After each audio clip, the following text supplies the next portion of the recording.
Dear friends, हम लोग फिर लाइव हो चुके हैं प्रॉब्लम को आगे बढ़ाने के लिए। देखिए सवाल, देखिए क्या कह रहा है। Find a unit vector perpendicular to the vector a plus b and a minus b where a बराबर 3i plus 2j plus 2k and b बराबर i plus 2j minus 2k। तो उसको निकालने के लिए हम लोग क्या करेंगे, पहले देखिए यहाँ पर a आपका जो गिवन है उसको लिखा, फिर b जो गिवन है उसको लिखा। पहले हमको a प्लस बी चाहिए, a प्लस बी निकाल लिए और a प्लस बी को क्या बोल दिया c। फिर चाहिए a माइनस बी भी निकाल लिए, तो ये इसको हम क्या बोल दिया d। तो क्वेश्चन में कह रहा कि ऐसा एक यूनिट वेक्टर चाहिए जो परपेंडिकुलर हो किस पर, a प्लस बी पर और a माइनस बी पर। तो हम पहले दोनों निकाल लिए और a प्लस बी को क्या बोल दिए हैं c और a माइनस बी को क्या बोल दिए हैं d। अब हम लोग क्या कर रहे हैं, c और d को पहले क्रॉस प्रोडक्ट किए। क्रॉस प्रोडक्ट कीजिएगा तो c क्रॉस d, तो आई जे के c के आई जे के का कोफिशिएंट 4 4 0 और d के आई जे के का कोफिशिएंट 2 0 4, इसको रख दिए। अब इसको जब सॉल्व कीजिएगा तो आई लिया, ये ख़त्म 16 माइनस 0 माइनस जे लिया, ये ख़त्म एकदम 16 माइनस 0 प्लस के लिया, ये ख़त्म एकदम 0 माइनस 8। इसको सॉल्व किया 16i माइनस 16j और यहाँ पे आ गया माइनस 8k। ये c क्रॉस d मेरा निकल गया। इसका आप लोग स्क्रीनशॉट ले लें।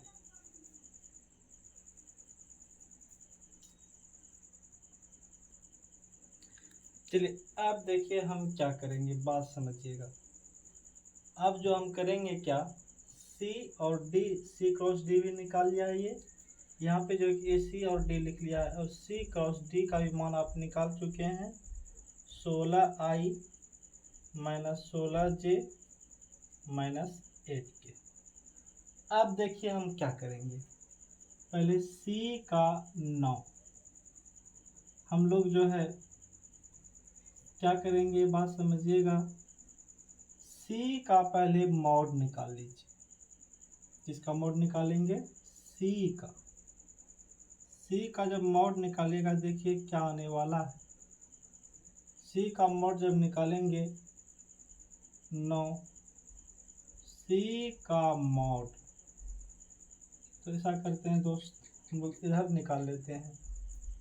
c का जब मॉड निकालिएगा, c आपका है 4 का स्क्वायर प्लस 4 का स्क्वायर प्लस 0 का स्क्वायर, तो ये हो जाएगा आपका 16 प्लस 16 32। इसको आप 4√2 लिख सकते हैं। d का मैग्नीट्यूड निकालते हैं। d का मैग्नीट्यूड निकालेंगे 2 का स्क्वायर प्लस 0 का स्क्वायर प्लस 4 का स्क्वायर, ये हो जाएगा 4 प्लस 16 20। ये आप बोल सकते हैं इसको 5 चौक 20 2√5। c का भी मॉड निकाल लिए और d का भी मॉड निकाल लिए। ये आपका a क्रॉस b था, इसको भी डिलीट करता, वहाँ लिखा हुआ है। अब देखिए मेरे दोस्त क्या करूँगा, अब जो है वी नो डैट और इस टाइप का क्वेश्चन हम लोग पहले बना चुके हैं। भले वहाँ a और b के परपेंडिकुलर था, सिर्फ इसमें कह रहा है क्या, a प्लस बी और a माइनस बी पर चाहिए। तो we know that a cross b का जो फॉर्मूला होता है mod of a mod of b sine theta n cap. तो यहाँ पे देखिए एन कैप का काम कौन करता है, जो a और b पर लंब हो।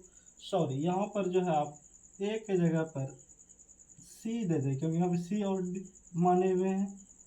तो c cross d mod of c mod of d sine theta. तो एन कैप यह एक ऐसा वेक्टर है जो ए सी पर और डी पर दोनों पे लंब है और यूनिट वेक्टर है। कहने का मतलब हमको एन कैप निकालेंगे तो मेरा काम हो जाएगा। तो सी क्रॉस डी भी आप निकाल चुके हैं। सी क्रॉस डी आपका है 16i minus 16j minus 8k। सी का मैग्नीट्यूड है 4√2, डी का magnitude 2√5 sine theta n cap. इसे आप लोग स्टार बोल दें। टेकिंग मैग्नीट्यूड बोथ साइड, दोनों तरफ क्या ले रहे हैं मैग्नीट्यूड। तो मैग्नीट्यूड लीजिएगा 16i 16j माइनस 8k का मैग्नीट्यूड। इसके मैग्नीट्यूड पे कोई असर नहीं पड़ेगा, इस पे भी कोई नहीं, साइन थीटा पर भी कुछ नहीं। और एन कैप एक वेक्टर है, इसका मैग्नीट्यूड।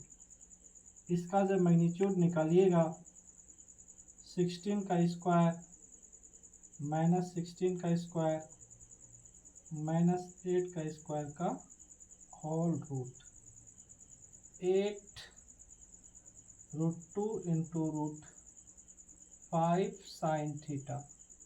एन कैप एक यूनिट वेक्टर है, इसका मैग्नीट्यूड 1 होगा। तो यहाँ पे हो जाएगा आपका 16 का स्क्वायर 256, ये भी 256 और 64। 8√2 इंटू √5 साइन थीटा। इसको आप लोग ऐड करें 6 6 12 4 16 1 6 5 11 5 16 1 17 1 2 4 1 5। तो ये हो गया आपका 8 इतना इंटू √5 साइन थीटा।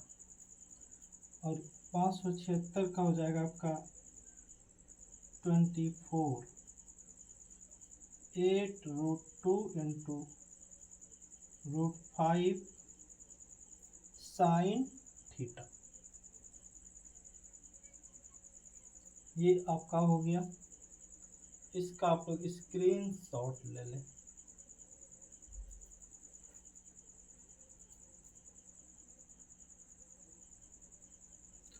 अब जो है देखिए आगे क्या करूँगा, बात समझिए। साइन थीटा का यहाँ से मान निकालें। 8 से 3 बार में कैंसिल आउट, तो साइन थीटा इक्वल टू आ गया 3/√2 इंटू √5। गुणों में था, इधर आएगा तो भाग में। अब हम लोग क्या करेंगे, इतना तो हम साइन थीटा का मान निकाल लिए। अब साइन थीटा का मान आके स्टार में हम लोग रखेंगे। तो 9 इसे हम लोग मिटा रहे हैं, इसे भी मिटा दें। अब लिखें 9 स्टार बिकम्स, स्टार आपका यही था। अब स्टार को एक बार लिख लीजिए और उसके बाद देखिए क्या कीजिए, 16i minus 16j minus 8k 4√2 into 2√5 sine theta का मान 3/√2 इंटू √5 एंड कैप।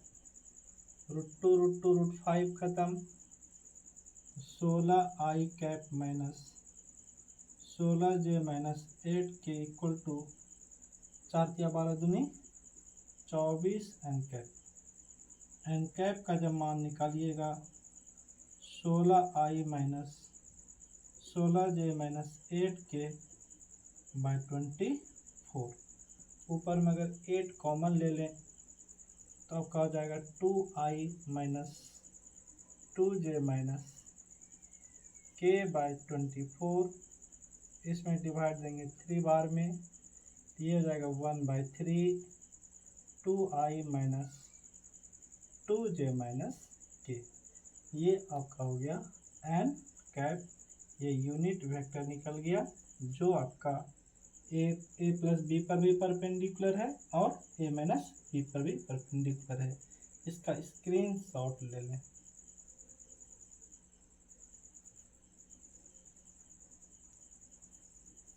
चलिए नेक्स्ट सवाल पे आ जाए। ये सवाल देखिए क्या कह रहा है, find the direction cosine of the vector this. इस वेक्टर का डायरेक्शन कोसाइन निकालिए। डायरेक्शन कोसाइन किसी वेक्टर का कैसे निकालते हैं बात समझिए। पहले सॉल्यूशन लिखेंगे, गिवन ए वेक्टर बराबर i plus 2j plus 3k, ठीक है। इसका हमको डायरेक्शन कोसाइन चाहिए। तो डायरेक्शन कोसाइन निकालने के लिए पहले हम लोग इस वेक्टर को जो है यूनिट वेक्टर बनाएंगे। तो यूनिट वेक्टर कैसे बनाइएगा, तो पहले हम लोग a का मॉड निकाल लें। तो a का मॉड निकालने के तरीका क्या है, a का जो कोफिशिएंट है उसका स्क्वायर, j का जो कोफिशिएंट है उसका स्क्वायर, k का जो कोफिशिएंट है उसका स्क्वायर का रूट। 1 का स्क्वायर 1, 2 का स्क्वायर 4, 3 का स्क्वायर 9।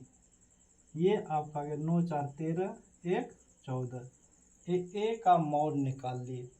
अगर आपको इसको यूनिट वेक्टर बनाना हो तो कैसे बनाइएगा, तो यूनिट वेक्टर होने के लिए आप लोग फार्मूला पढ़े हुए हैं। तो यूनिट वेक्टर जब इसको बनाइएगा तो यूनिट वेक्टर होने का देखिए तरीका क्या है, बात समझिए। तो ए का यूनिट वेक्टर निकालना ए कैप करेंगे और ए कैप का फॉर्मूला होता है ए वेक्टर बाय उसका मैग्नीट्यूड। तो ए वेक्टर कितना है, i plus 2j plus 3k by उसका मैग्नीट्यूड है 14। अब क्या करेंगे, 14 से सब में अलग अलग डिवाइड कर देंगे। 1/√14i plus 2/√14j plus 3/√14k। ये मेरे दोस्त ये निकल गया आपका ए कैप। ए कैप मतलब ए का यूनिट वेक्टर। हमको चाहिए direction cosine. Direction cosine, direction not लिख कर आगे बढ़ेंगे। डायरेक्शन कोसाइन ऑफ ए, इसको हम लोग शॉर्ट में डीसी बोलते हैं। डायरेक्शन कोसाइन को यहाँ पे लिख लें। डायरेक्शन कोसाइन को शॉर्ट में क्या बोलते हैं, डीसी ऑफ ए। ए का जब डीसी निकालिएगा देखिए बहुत आसान है। तो यूनिट वेक्टर जो बनाए ए को, यूनिट वेक्टर बनाने के बाद आई जे के का जो कोफिशिएंट होता है, कि ध्यान में दीजिए किसी वेक्टर का अगर यूनिट मतलब डायरेक्शन कोसाइन कहे निकाल लें तो पहले उस वेक्टर का हमको लोग जो है उसको यूनिट वेक्टर में बदलेंगे। यूनिट वेक्टर में बदलने के बाद आई जे के का जो कोफिशिएंट होगा उसी को हम लोग बोलते हैं डायरेक्शन कोसाइन उस वेक्टर का। तो ए वेक्टर को हम लोग पहले यूनिट वेक्टर निकाल लिए। तो ए वेक्टर जो यूनिट वेक्टर आया तो यहाँ पे आई जे के का कोफिशिएंट क्या है, 1/√14 कोमा, और कोमा में लिखना है 1/2/√14 और 3/√14। ये आपका इस वेक्टर का क्या निकल गया, डायरेक्शन कोसाइन।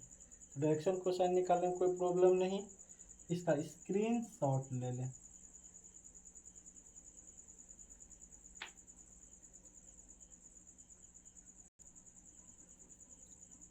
अब देखिए मेरे दोस्त आगे ये सवाल देखिए क्या कह रहा है, ध्यान दें। इस सवाल में कह रहा है show that this and this are collinear vector. दोनों कैसा वेक्टर है, कॉलिनियर।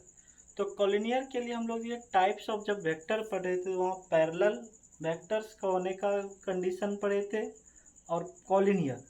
तो वहाँ पर जो है हम लोग पैरेलल के लिए होने की कंडीशन क्या पढ़े थे, अगर ए वेक्टर, ध्यान दीजिए, अगर ए वेक्टर लें और बी वेक्टर दोनों को पैरेलल कब बोलते थे? जब ए बराबर के टाइम्स बी, जहाँ के एक स्केलर होता था, और यही जस्ट कॉलिनियर में भी अप्लाई करते थे। तो यही कंडीशन हमको अप्लाई करना है, ए इक्वल टू के इंटू बी हो जाए, के जहाँ स्केलर हो, कहने का मतलब के कोई अदिश हो, तो हम लोग बोलेंगे ए और बी क्या है? कॉलिनियर। कॉलिनियर मीन्स संरेख। तो संरेख कैसे दिखाएंगे बात समझिए।